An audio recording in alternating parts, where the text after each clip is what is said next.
I welcome to Happier Church. I want you to know that if you are questioning, if you're searching, if you're wondering, wandering, deconstructing, healing, I want you to know if you are just desiring a happier relationship with God, this is a place to hang out. So this is Happier Church, and I got a message for you today. And that message is this: your calling is calling.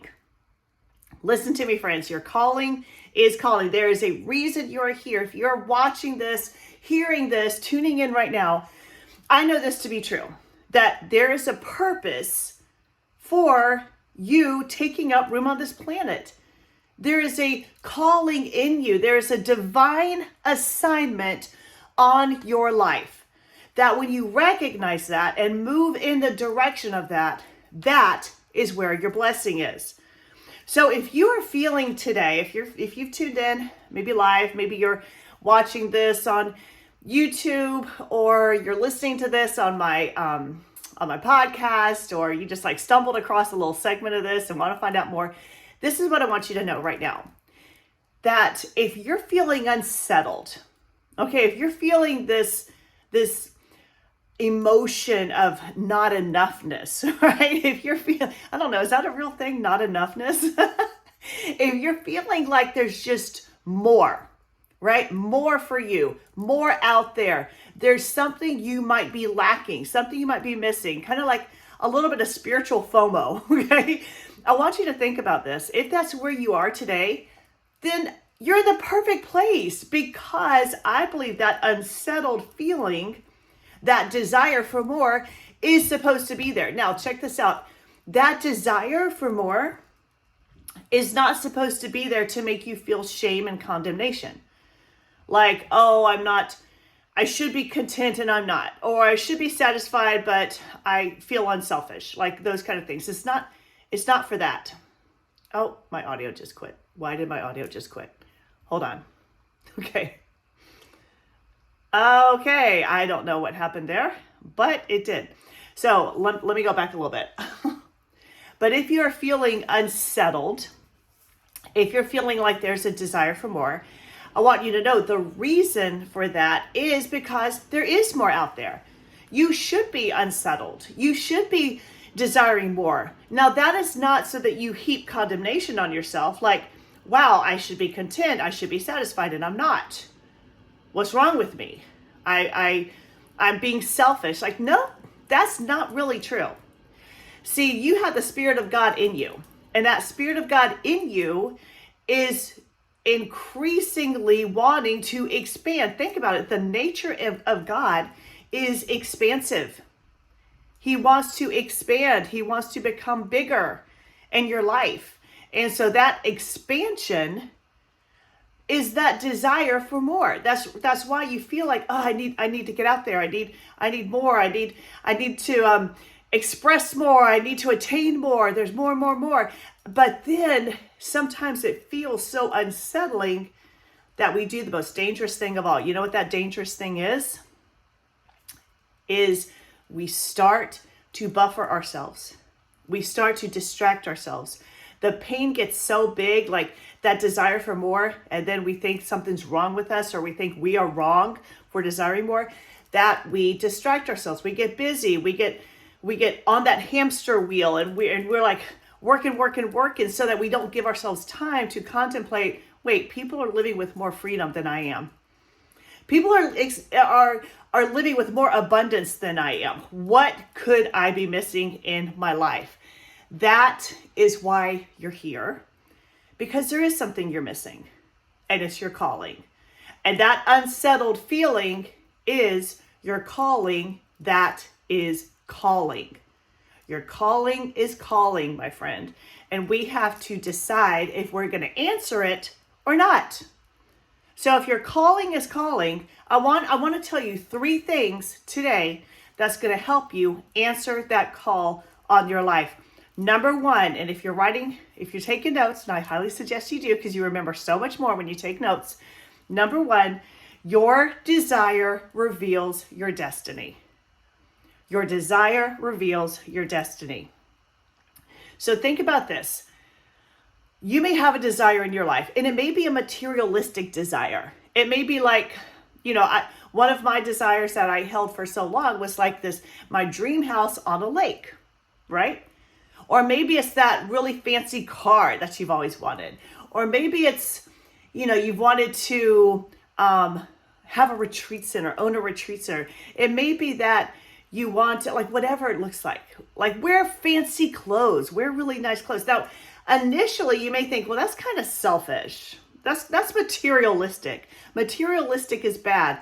Guys, God placed us in a material world, a physical world, to desire the things that can enrich our life, which are pleasurable experiences, which is that beautiful vacation on a tropical island, which is that lovely dream home on a lake, which is the really nice clothes with like really nice shoes, or that beautiful car. He doesn't want you to live in a material world and then suppress that desire for material blessings. What he wants you to do, what the goal is to get your purpose out there in the world, to serve people, to help people, to enrich others' lives, so that it comes back and blesses you. And a lot of that blessing is material blessing. So I want you to think about it. Your desire just reveals your destiny. Okay? It's not like your destiny is to live in a dream house on a lake. That's not your destiny. Your destiny is to bring your purpose out to the world and serve people so that there is a value exchange. And that's how you attain the dream house on the lake. That's how you build the retreat center for children. That's how you travel internationally. Like, the whole thing about that, your desire, is that in order to attain that desire, it's going to require a value exchange. Let's say you don't have enough to get that dream house on a lake, but something in you has potential to bring in enough for that dream house on the lake. That's where we get desire and destiny confused. Your desire is there, not like that's your destiny. Your desire reveals what you bring out to the world to have a value exchange, to then create your destiny. Does that make sense? Are you tracking with me here? Want to make sure you're tracking with me. So I want to share with you Genesis 1:28. It says this: God blessed them and said to them, be fruitful, multiply, and fill the earth and subdue it, using all its vast resources in the service of God and man. So let's take that for just a second. Using vast resources. Remember, all the resources, we are here on this planet Earth, and it has vast resources. So using all its vast resources in the service of who? Yourself? No, God and man. So if we are serving, if we're using all the resources in this world to serve God and man, then what that means is now the blessing comes, and it says the blessing comes from God through man into us. So now we can meet that desire. Y'all, it is the most beautiful, perfect plan that God established on how we are to fulfill our purpose. So he plants that desire. So the desire for more in your life, it's not there to squelch and subdue and say, well, I shouldn't be selfish. No, it's there to say, okay, so what is in me that I can bring out to the world so that then I can exchange value and create that desire and meet that desire. Do you get this? Your destiny is so much bigger than your desire. But your desire is there so you can put things into place to fulfill that destiny. Check this out. Desire, with the desire in your heart, the desire is always revealed and fulfilled, is revealed through your destiny is revealed through your desire, but your desire is fulfilled through a value exchange. Okay, think about that. Again, you have a desire. What's in me that I can bring to the world in service of God and man? What resources can I use to serve God and man so that value now is exchanged and pours in and I can fulfill my desire? It's easy. Your calling is calling, my friend, but you got to put God's kingdom before your kingdom. You build God's kingdom and he'll build yours. Like, you don't need to worry about that dream house.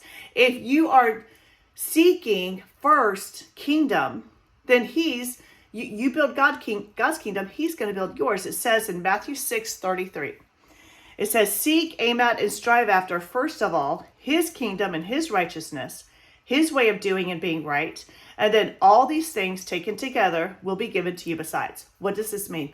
You serve God and man first. You serve your fellow man.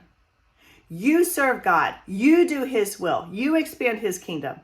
And then all these things, these are the things we talked about, the dream house, the retreat center, the Caribbean vacation, the nice clothes, the fancy car, all these things you desire, now they chase after you. You chase after God. Let the blessing chase after you.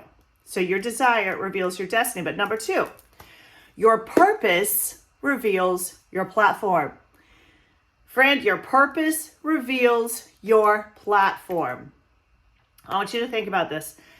I was so surprised when I read this in the Bible the other day. And I want to share something with you that you may have never seen before. I had not seen it. All the years of studying my Bible, I had never seen this until just the other day. And this completely ties into your purpose, revealing your platform. So it says in Matthew 16, okay? I'm sorry, not Matthew. Samuel 16. Scratch that. Go back. Samuel 16. This is the story of David and him being pulled out of serving his father and being a shepherd and his travel and journey into becoming the king. So I want you to think about this. Here's David, okay? He's the youngest. He's the least likely. He's the one who takes care of the sheep, least likely to be king. But we're going to track something that's so powerful in David's life. What do you know David to be famous for? Like, I want you to think about it right now. And if you're watching this on YouTube, or you're watching this on Facebook, or maybe you're seeing stuff on Instagram right now, I want you to just drop a comment wherever the comments are and tell me, when you think of David from the Bible, what is the most famous thing? What's the first thing that comes to your mind about David? What's the first thing? I want you to think about it. Maybe say it out loud. If you're driving in a car, you want to keep 2 hands on the wheel, say it out loud. What is the first thing you think of when you're thinking about King David? Okay, now hold on to that, and I want to share something with you.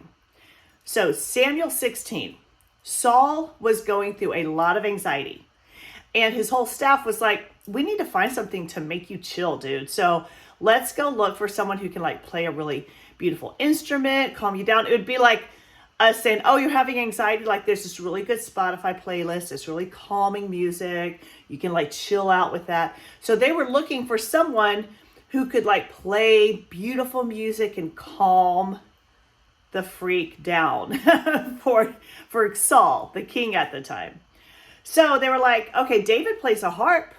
We heard about David. So check this out. This is, again, Samuel 16. I'm starting at verse 16. It says, let our Lord, talking about King Saul, let our Lord now command your servants here before you to find a man who plays skillfully on the lyre. And when the evil spirit from God is upon you, he'll play it and you'll be well. And Saul told his servants, find me a man who plays well and bring him to me. One of the young men said, I have seen a son of Jesse, the Bethlehemite, who plays skillfully, a valiant man, a man of war, prudent in speech, and eloquent, an attractive person, and the Lord is with him. Ooh, that sounds like a really good, really good bio profile, right? Woo, that sounds like a really cool, I think I'll follow this guy. Really cool bio profile. So Saul, the king at the time, sent messengers to Jesse and said, send me David, your son, who is with the sheep. All right, think about this. Saul sent a message to Jesse, who was David's father. I'm gonna bring this all full circle, guys. Gonna blow you away. Saul sent a message to Jesse and said, send me David, your son, who's with the sheep. And then it says, Jesse took a donkey loaded with bread, a skin of wine, and a kid, and sent them by David, his son, to Saul. And David came to Saul and served him. Saul became very fond of him, and he became his armor bearer. So then Saul sent to Jesse. Okay, here's King Saul. And he sent a message to Jesse. And remember who Jesse is. Jesse is David's father. Sent a message to Jesse saying, let David remain in my service, for he pleases me. Okay, so why am I sharing this with you? It's going to hit you. It's going to hit you. Just bear with me for a minute. So here's Saul communicating with Jesse, saying, he's really good. He plays beautifully. He helps me. He calms me down. I brought him into my court. He's my armor bearer. Can you just let him stay with me? Because you're his father. So Jesse said, sure, he can stay with you. Now, David became more and more powerful. He became more and more prominent in Saul's kingship, like in his court. He became more and more powerful. Now, but he was still working with Jesse. So his father, he was still tending sheep, helping out with the sheep, and he would go there. And my assumption, it doesn't really say in the Bible, but that he would go back and forth. Okay, so he was serving Saul while he was also helping out, still tending his sheep with his father Jesse. Now, one chapter, only one chapter. Next chapter, 1 Samuel 17. This is when David really, this is when he really shined, guys. This is when he really shined. This is chapter 17. I'm going to start in verse 55. When Saul saw David, do you remember what David did? He killed a giant. He slaughtered Goliath. Killed Goliath. So when Saul saw David go out against the Philistine, which was Goliath, the giant, so he watched this whole thing happen. He watched David go out there without his armor, without a shield, without a helmet, but just with stones and a slingshot, and kill this giant, this Philistine, this warrior. He saw it with his own eyes. He saw it happen. And then David grabs Goliath's sword and chops his head off. He's like, that was a show. That was something, everyone's going to have seen that. They're going to be talking about it. It's going to be big news for a while, okay? So Saul saw David go out against the Philistine, and he said to Abner, the captain of the host, Abner, whose son is this youth? Hold up. I saw that and I was like, wait. In the previous chapter, he's literally talking with Jesse and saying, hey, can you let your son stay with me? And now David appears before him and he's like, let me call the captain of my army and say, whose son is this? Right here. Whose son is this? He's been in your service. You've talked to his father. You've exchanged little texts with them. Why are you asking whose son he is? I'm telling you this, guys, when you step into your purpose, you will be transformed. Not even those closest to you will recognize you, because there's wait, who are you? I remember you as being this guy who just played the harp and took care of sheep. Who are you? Who are you? This giant slayer, who are you? So he literally sent a message, just kept saying, whose son is this? Who is this? The king said, inquire whose son this stripling is. When David returned from killing Goliath the Philistine, Abner brought him before Saul with the head of the Philistine in his hand. He literally had Goliath's head in his hand. He's like, I'm not letting go of this trophy. Okay? And Saul said to him, whose son are you, young man? And David answered, I'm the son of your servant Jesse of Bethlehem. I'd be like, dude, you know whose son I am. Why are you asking me? I've literally been playing the harp for you for months now. You've been talking with my dad. What do you mean, whose son am I? But David was very courteous. He said, I'm the son of your servant Jesse of Bethlehem. Saul didn't even recognize him. I bet when I asked you, what do you remember David for? You thought of the king of Israel, or maybe the one who killed the giant, right? You probably, or maybe the shepherd. You probably weren't thinking that guy who plays the harp really well. That probably wasn't, maybe it was, but I am guessing that's probably not your first thing that you remember David for. Why am I telling this to you? You are created to kill giants. Listen to me now. You have the Spirit of God in you.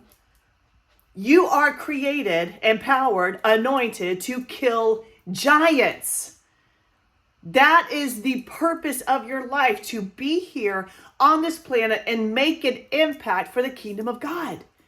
You're designed for this. You're created for this. So sometimes the purpose over our life, it looks so big. It looks so daunting. It looks so huge that we will start to back away from our purpose so that we become distracted with another activity. So when you're designed to kill giants, guess what, guys? No one's going to remember you for playing the harp. No one's going to remember you for playing a harp, because that was not the fulfillment of your purpose. Now think about this. The harp was used to help David fulfill his purpose, but that wasn't the end game. He didn't go to harp lessons every single day and practice every single day till his fingers bled so that he could fulfill his purpose. He did that to now pave the pathway to his purpose. So that harp playing, like you may have some harp playing in your life. You may have something you're really good at, right? You may have something that you're super good at, you really enjoy it, but you don't think it's your purpose. It may just be there to fulfill your purpose. I love being a mom. It is what I love to do. It is my favorite thing. And it was leveraged for me to fulfill my purpose of helping coach other moms so they could be more productive, so they could be more joyful, so they could be happier moms. But if I stopped at my activity level, I would have never have gone on the other side of that to fulfill my purpose. I want to make sure you're getting this today, because it's not to be disregarded. The things you love to do, the things you're good at, are not to be disregarded. They are like, go full in on those, knowing that it may, if that's not how God's going to fulfill the purpose in me, then he's going to use it to fulfill the purpose in me. But either way, it's going to be used. Don't shy away and think, well, it's not that big. Being a mom, it's not that, it's not that like impactful. Playing a harp, what good is that? Doing watercolors, like, that's not that cool. Being able, like, loving to like write fiction, whatever. Being really good at taking care of children and doing like activities with them.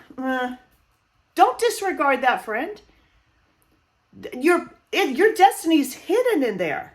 It may not be in the fulfillment of it, but it's hidden in what you love to do, what you're good at. So go forward in there knowing that at the right time, God is going to open up the door. And because you are faithful with the little, he will deliver the much. That's what we're after. Don't stop at the little, but be faithful with the little and watch God come through with the much. He is so good and he is so faithful and he will not let you down. And I'm telling you, if you feel like I'm doing what I'm good at, Hannah, I'm working this, I'm going full in and I'm not seeing it yet, friends. One chapter. Look how much changed in David's life in one chapter. Why am I sharing this with you? Because you may be in a chapter right now where you're not seeing the fulfillment. You're not seeing your destiny. You're not seeing the desires of your heart be manifest. That's okay. I want you to say this. It's just a chapter. That's all it is. It's just a chapter. And God, as much as he is here in this, he is on the other side of this. And if I am faithful in this chapter, then there's going to be a day, just like Goliath shows up and slaughters a giant, there's going to be a day when I turn the page of this chapter and my new assignment begins. But if I wasn't faithful here, I couldn't have gone there. Now, number 3, this is the third thing, and I want you to really get this. Your focus leaves a footprint. Your focus leaves a footprint. This is so important. Now, we're taught, like, don't leave a big footprint, right? Like, we're taught, just be environmental, be conscientious of the earth, and don't leave a big carbon footprint. We get it. But spiritually, you're supposed to leave an enormous footprint. The world is supposed to know that you are here. When you die and go on to be with Jesus, you have left something here of eternal perspective. That is the goal. It's not so you take up space and die. It's so that you leave an enormous footprint that characterizes and magnifies the glory of God. That's why you're here. I want to share with you this verse right here. This is Psalm 8.